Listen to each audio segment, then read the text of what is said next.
Hey there, decided to make a little update on what the current status is on my little Honda CUB engine. So this will be the accumulation of all the best parts. So this is the engine that I'm expecting to run. So let's start from what we have. You've seen me polishing all the cases, and so I'm not trying for perfection. I was just trying for a cleanup. I want this engine to carry its patina. I'm not trying to hide the fact that this is an old engine dug from the ground and made to run again. So therefore, there's no great machining or processes or expensive machines involved. This is basically hand painted or by the use of some accu drills or some electric drill or a angle grinder. That's the three machines that I have used here. Some wire brushes, some old cloth, some polishing compounds. So yeah, we got polished cases. They look quite nice in some areas and not in this shot. So yeah, I used new gaskets, of course.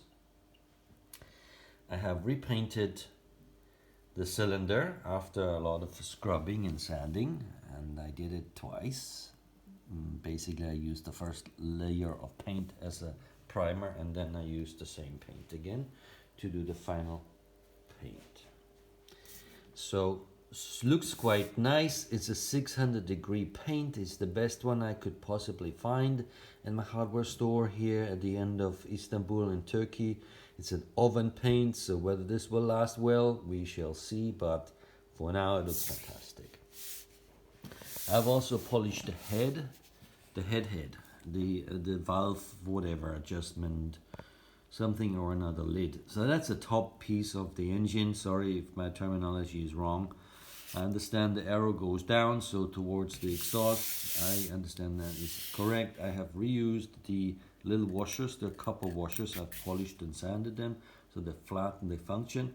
What I've done with the bolts, I usually put them in vinegar somewhere along 2-3 days. Then I will clean it with kitchen cleaner. Some kind of stuff that takes the grease off well, so then they're clean, and then I basically paint them with a matte finish clear coat. That is to prevent further rusting. So that's what I usually do with my bolts. Here you see two different bolts. The one on the right side I painted with the same color as the cylinder, and the one is painted in clear. That's the only bolt I treated like that because I thought it just looks more genuine in clear. That for that, okay. Timing chain is good. This has been bathing in oil for a while. After cleaning well, same for the actual timing wheel. You see the idler wheel in there. It's just cleaned up in plastic. We already have the new gasket in there. I've noticed that there's two kinds of gaskets. Some have another seal around this little window here in rubber, but the one that I ordered didn't come with that. So here's still one gasket, rubber gasket missing. I have that, but it's not mounted yet because it would just fall out.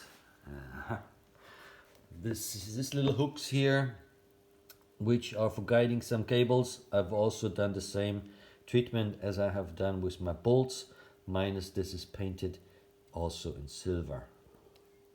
Not in, I didn't leave that clear because it was too bad in its condition.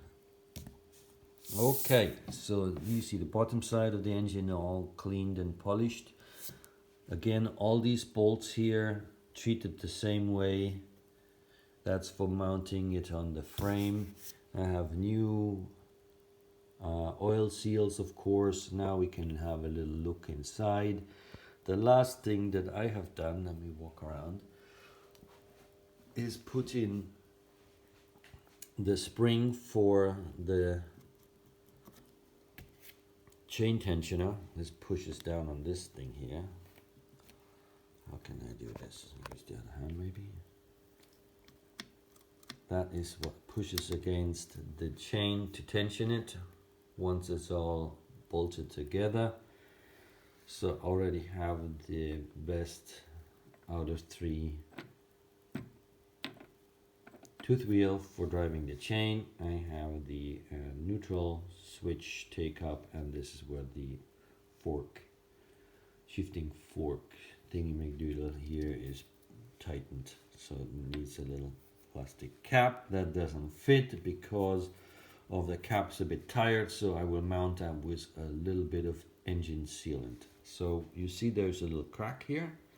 I'll get back to that. I have a 2-component titanium glue that I've tested on less urgent issues on one of the engine lids, and that turns out quite nicely. So I will glue that, but I need to basically make a cast guide on both sides so that it gets in the correct shape. So I'll make another video from that. I could, if that fails, I will basically put something that guides from the bottom and the top in order to stay in place. But I'm confident that this 2-component titanium super glue actually does the trick. So this is basically what we see from here. And that's my current condition on rebuilding an engine. Mind you, this is the first engine that I ever rebuilt. It's taken me quite a long time to get to this point. I collected these motorcycles in Malaysia some 3 years ago. It took me then some time to dismount them for shipping. It was then shipped to Turkey. We've been living in Turkey for the last 1.5 years. And this is when I spent the time to build this. I'm just seeing that there's another little something that's been cracked and broken and missing. I never noticed that until right now. So I will rebuild this too. This is basically for preventing dirt going in the engine. So it's not critical. This is just a little separation wall. You might say nobody needs that at all, but I can fix it. So I will show you how I'll do that. And I will do that. Okay, so that's what we see. A clean engine, and as far as I'm concerned, even though everything is recycled minus the gaskets and the paints and the compounds and the cleaning products, we should have a nicely running engine. So that's the update on that. Next time I will show you from the other side, but I think for now that's status, current condition. Honda CUB C70, 72 centimeters, cubic centimeters in size. It's a lovely piece of kit. The engineering is just fantastic. I fell in love once again with Honda stuff. And to think that this was designed in 1959 prior, somewhat not, fantastic. I love it. Okay, take care. Comment, subscribe, like, let me know. Take care.